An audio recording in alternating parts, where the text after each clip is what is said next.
Hello అండి. Welcome to Godavari recipes.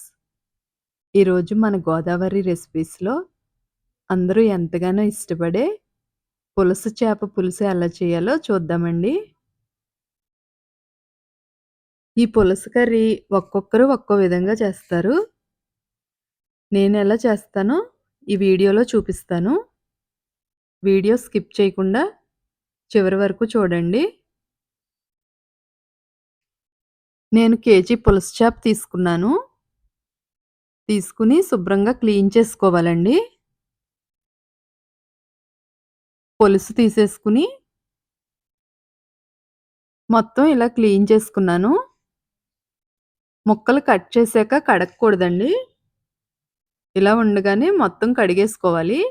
కడిగేసుకొని ముక్కలు కట్ చేసుకోవాలి. ముక్కలు కట్ చేసుకున్నాక కడిగితే టేస్ట్ పోతుంది. అందుకని ముందుగానే మొత్తం క్లీన్ చేసుకొని అప్పుడు ముక్కలు కట్ చేసుకోవాలి. నేను ఇలా చేసుకున్నాను.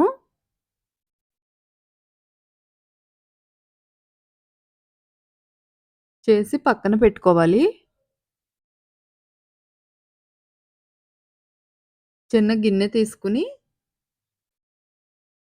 ఈ ముక్కలను అందులో వేసేసుకోవాలి.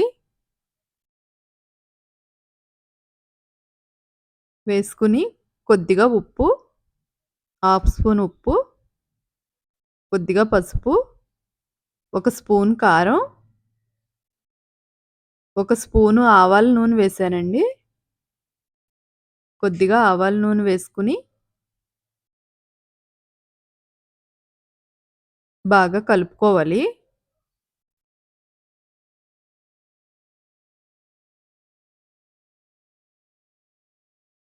ముక్కలకి పట్టే వరకు కలుపుకొని పక్కనుంచుకోవాలి. ఒక 10 నిమిషాలు పక్కన పెట్టుకోవాలి. చింతపండు నానబెట్టుకోవాలండి.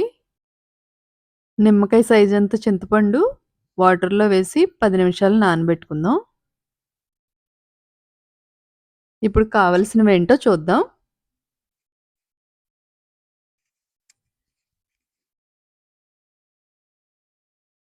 3 స్పూన్లు కారం పడుతుందండి. 2 స్పూన్లు రాళ్ళుప్పు,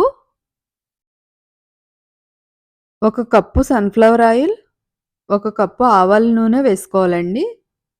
సగం వేసుకోవాలి మనం ఆయిల్ ఎంత వేసుకున్నా. ఆవాల నూనె చాలా బావుంటుంది. చాలామంది ఆవకాయలో నూనె వేస్తారండి. దానికన్నా కూడా ఈ ఆవాల నూనె చాలా టేస్ట్ ఉంటుంది. ఉల్లిపాయలు 4, పచ్చిమిర్చి 10, ధనియాల పొడి 2 స్పూన్లు, వెన్నపూస, వెల్లుల్లి ఎక్కువ తీసుకున్నాను. అల్లం చిన్న ముక్క తీసుకున్నానండి. హాఫ్ స్పూను మసాలా పొడి తీసుకున్నాను. బెండకాయలు, వంకాయలు తీసుకున్నాను.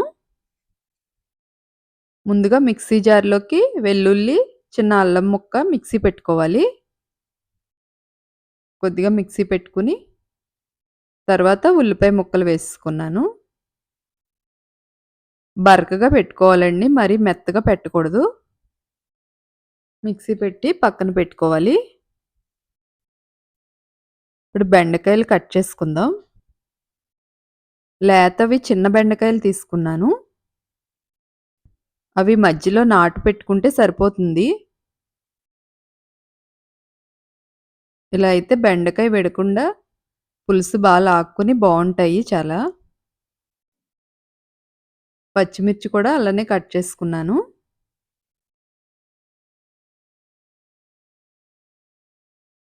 పులుసులో బెండకాయ చాలా టేస్ట్ ఉంటుందండి. నేను వంకాయలు కూడా వేసుకున్నాను. వంకాయలు పులుసులో వేసినప్పుడు కట్ చేసుకుంటాను. ఇవన్నీ రెడీ చేసి పక్కన పెట్టుకోవాలి.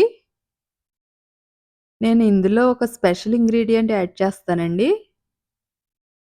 వీడియో స్కిప్ చేయకుండా చూడండి. స్పెషల్ టేస్ట్ వస్తుంది కర్రీకి దానివల్ల. ముందుగా పొయ్యి మీద గిన్నె పెట్టుకుందాం. ఆయిల్ వేసుకోవాలి. ఇందాక చూపించాను కదా! సన్‌ఫ్లవర్ ఆయిల్, మస్టర్డ్ ఆయిల్, ఆవాలు నూనె 2 కలిపి వేడి చేసుకోవాలి. నూనె వేడెక్కిన తర్వాత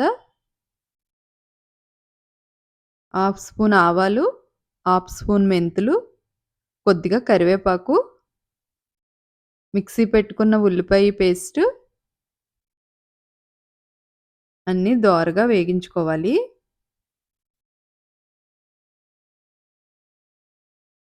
కొద్దిగా వేగిన తర్వాత కొంచెం పసుపు,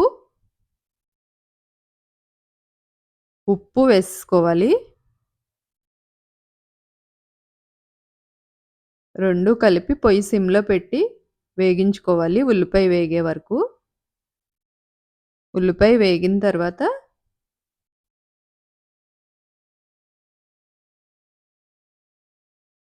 3 స్పూన్లు కారం వేసుకోవాలి.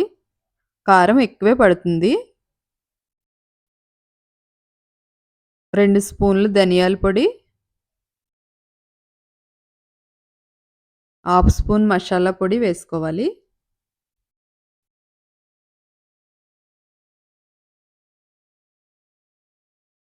వేసుకొని అంతా కలిసేలాగా ఒకసారి కలుపుకోవాలి. మొత్తం కలిసే వరకు కలుపుకుందాం.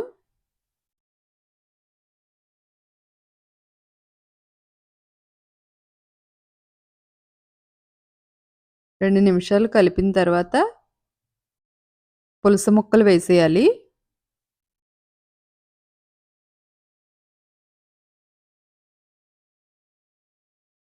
ముక్కలు వేసి ఒకసారి గరిటె పెట్టి మొత్తం మసాలా పట్టే వరకు కలుపుకోవాలి. చేప ముక్కలు వేయగానే కలిపేసుకోవచ్చండి. తర్వాత కలిపితే విడిపోతాయి ముక్కలు. చేప ముక్కలు వేయగానే ఒకసారి గరిటె పెట్టి మసాలా అంతా పట్టే వరకు కలుపుకోవచ్చు.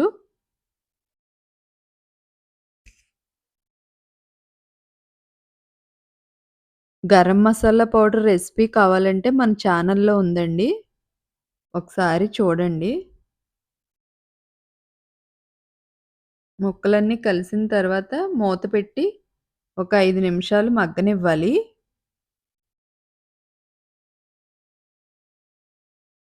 మూత పెట్టి ఒక 5 నిమిషాలు మగ్గనిద్దాం.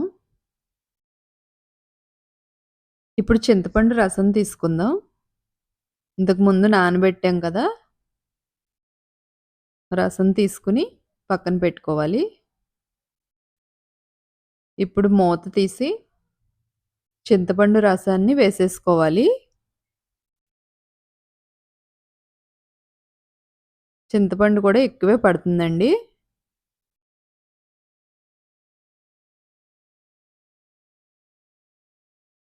ఎక్కువ సేపు ఉడకబెడతాం కదా! 2 గంటలు ఉడకబెడతామండి ఈ కర్రీని. అందుకని వాటర్ కూడా ఎక్కువే పడుతుంది. వాటర్ వేసుకొని ఒకసారి కలుపుకొని మూత పెట్టుకోవాలి.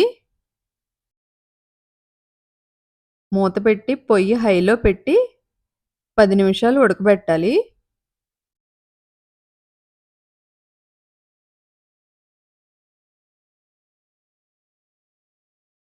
10 నిమిషాలు పావుగంట ఉడికిన తర్వాత మూత తీసి బెండకాయ ముక్కలు, పచ్చిమిర్చి, వంకాయ ముక్కలు కూడా వేసేసుకోవాలి. కొత్తిమీర కూడా ఇప్పుడే వేసుకోవాలండి. ఫ్లేవర్ బావుంటుంది.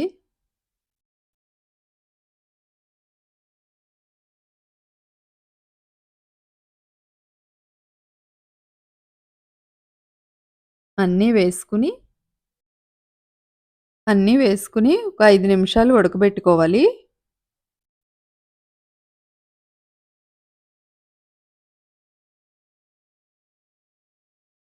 హైలో పెట్టి ఒక 5 నిమిషాలు ఉడకబెట్టాలి.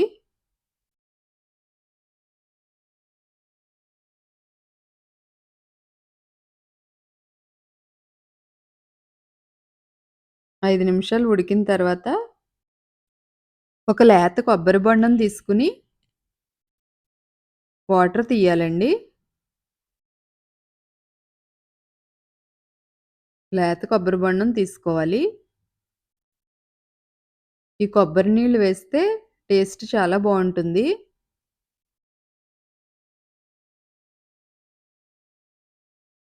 వాటర్ తీసుకున్నాను.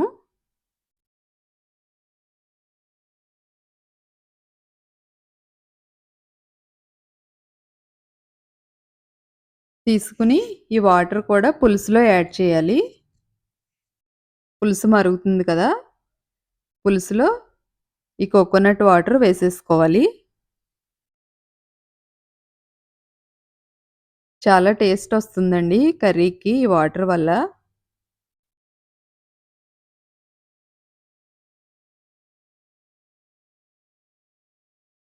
ఇప్పుడు మూత పెట్టి పొయ్యి సిమ్‌లో పెట్టుకొని గంటన్నర ఉడకబెట్టాలండి.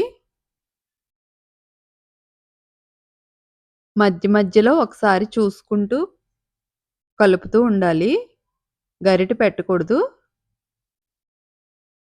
గరిటె పెట్టకుండా ఇలా కలపాలి.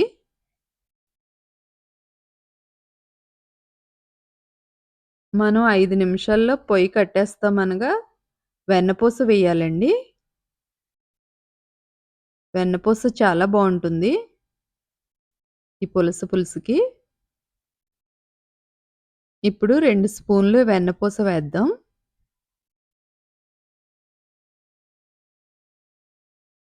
వెన్నపూస వేసిన తర్వాత ఒక 5 నిమిషాలు ఉడికితే సరిపోతుంది. మన గోదావరి జిల్లాల ఫేమస్ కర్రీ పులుసు రెడీ. ఈ వీడియో నచ్చినట్లయితే లైక్ చేసి సబ్స్క్రైబ్ చేయండి. నెక్స్ట్ వీడియోలో మళ్ళీ కలుద్దాం. బాయ్ అండి.